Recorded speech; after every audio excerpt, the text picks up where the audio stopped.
Menos é mais. Provavelmente você já tem ouvido essa expressão. E eu comecei a me atentar para essa expressão e ver como ela tem conexão com muitas das coisas que estão acontecendo hoje em dia. Nós vivemos um momento em que o culto ao minimalismo e ao nomadismo está na moda.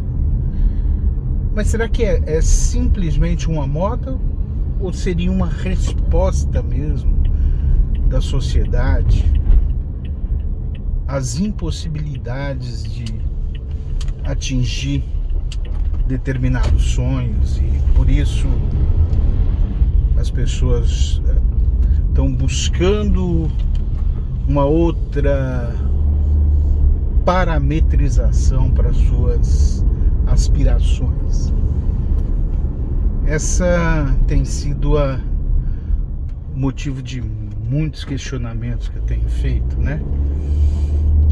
Você vê hoje as pessoas falando em vida nômade, em nômades digitais, em minimalismo, ter poucas coisas para cuidar, para levar, para comprar. E talvez isso não seja uma aspiração, mas talvez seja a única possibilidade de lidar com uma situação difícil, como é, por exemplo, a questão dessa pandemia que tem feito as pessoas trabalharem em home office. E o home office você pode fazer de qualquer parte, e muitas empresas não vão voltar mais a ter a mesma configuração que tinham antes. Estão entregando seus imóveis porque de repente elas perceberam que poderia produzir mais com menos gasto e de uma certa forma transferir estes gastos para os seus funcionários, né?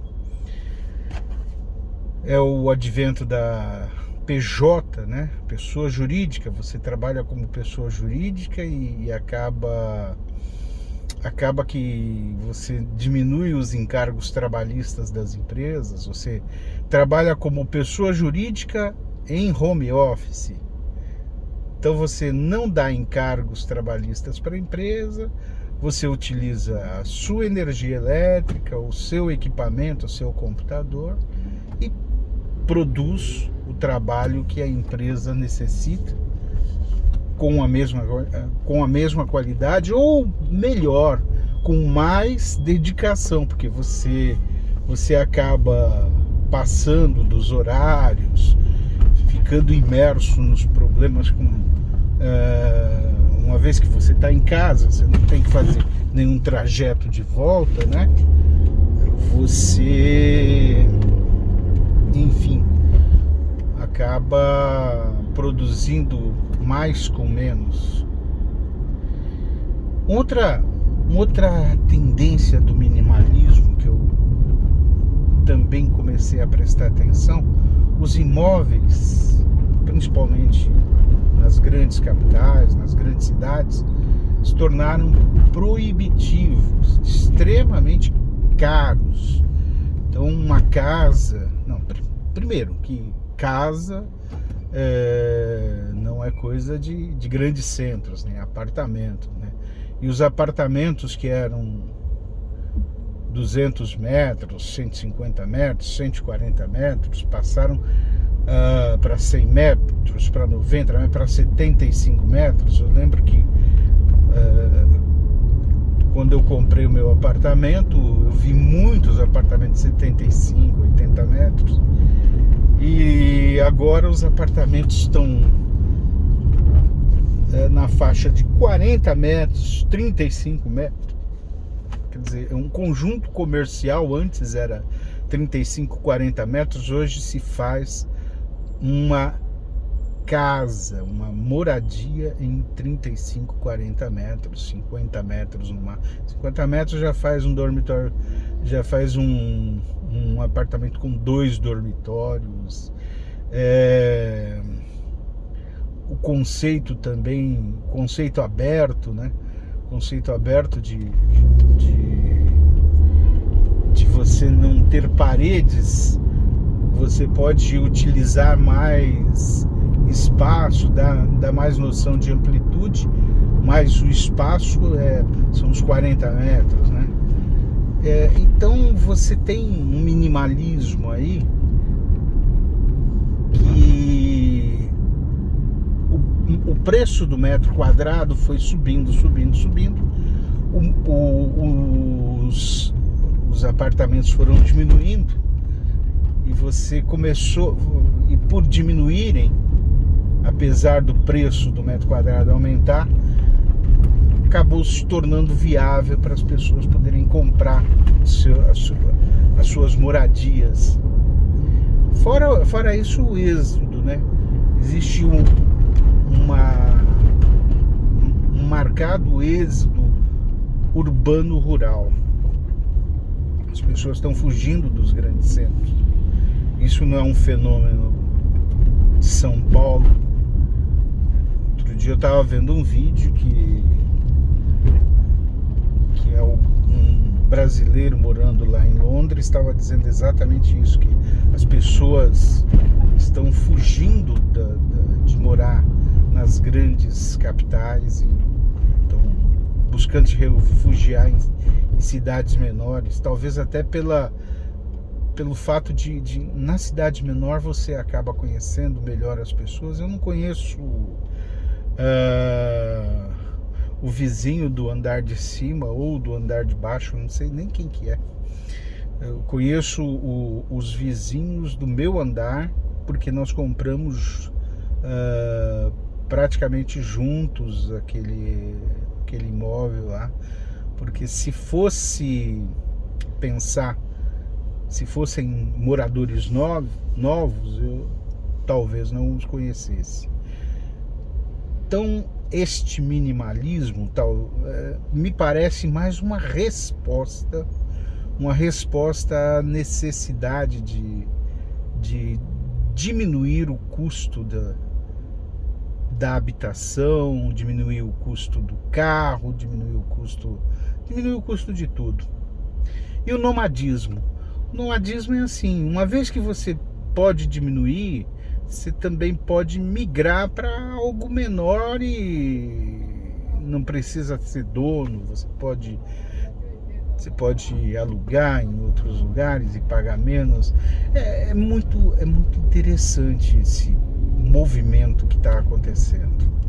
O nomadismo também está mais ligado assim, à possibilidade de, se você não tem que se locomover para a empresa em que você trabalha, todos os dias você trabalha home office, você não tem necessidade de ficar num lugar só, você pode produzir o mesmo trabalho de vários locais. Você não tem que ficar alocado num único local e estar todos os dias na tua empresa.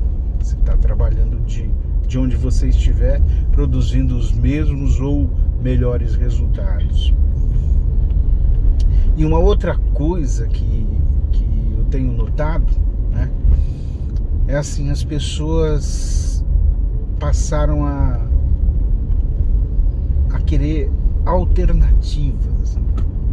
Eu tinha um veleirinho, mas ele é pequeno, ele era pequeno, né? Era 18 pés, mas você vê um movimento grande de pessoas indo morar em veleiros. em plena pandemia, eu achei que ia ser extremamente difícil vender o meu veleiro, e o que aconteceu foi o contrário.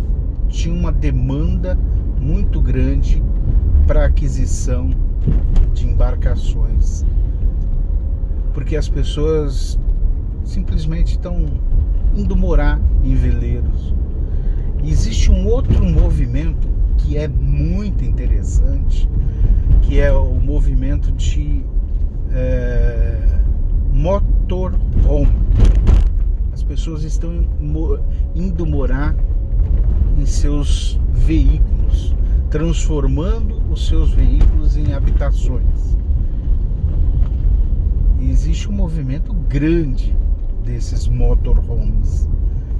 Existem motorhomes grandes, existem motorhomes médios, e o interessante é que existe mini motorhomes em veículos populares, né? Em carros pequenos, carros sedã, em que as pessoas vão transformando isso e vão adaptando para poder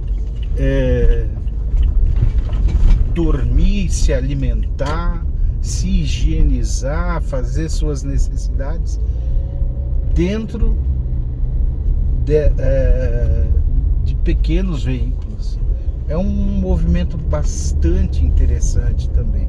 Isso porque, assim, você tem, ao lado do minimalismo, ao lado do nomadismo, você tem também um crescente custo, né, para você fazer viagens. Então, o que as pessoas fazem? Vão viajar e vão dormir nos seus veículos.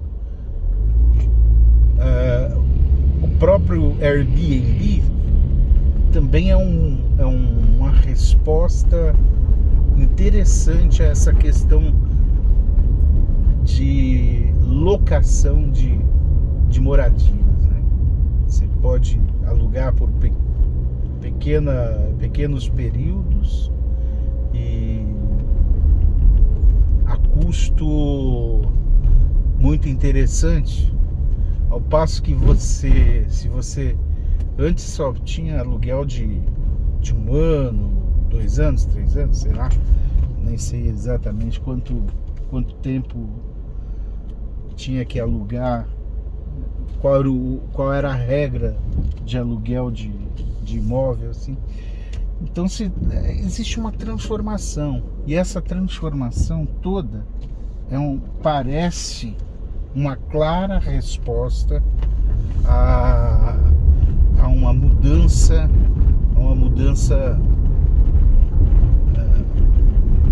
social e econômica pela qual nós estamos passando.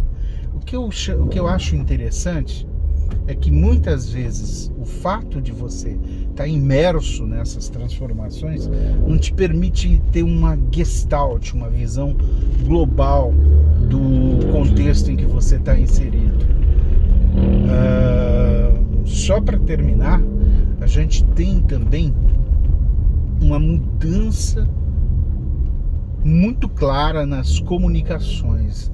As empresas de comunicação aberta, tendenciosas e formadoras, não de opinião, elas não formam opinião, elas impõem ideologias, impõem opiniões, e as pessoas estão deixando de ver essas emissoras e buscando fragmentadamente informação na internet. Então hoje você tem alguém que se dedica a falar sobre finanças, mas que não tem um viés de compromisso com nenhuma situação, e aí você começa a seguir essa pessoa. Você tem outra pessoa que fala sobre geopolítica e que também não se demonstra tendenciosa, ou pelo contrário, se demonstra claramente tendenciosa, mas não deixa de informar a verdade como um todo. Ela informa a verdade, mas só que ela fala assim, só que a minha opinião, a minha posição, eu sou conservador, ou eu sou de esquerda, e aí ela coloca a situação em que está acontecendo, é aquilo que ela costuma pesquisar, estudar, e você vai e começa a seguir essa pessoa, eventualmente se torna um assinante do canal dela, eventualmente se torna membro pagante do canal. Nós estamos vivendo um momento muito transformador e que talvez não esteja muito claro. Para mim não está, né? Muito claro, talvez para você também não esteja claro para onde nós estamos indo.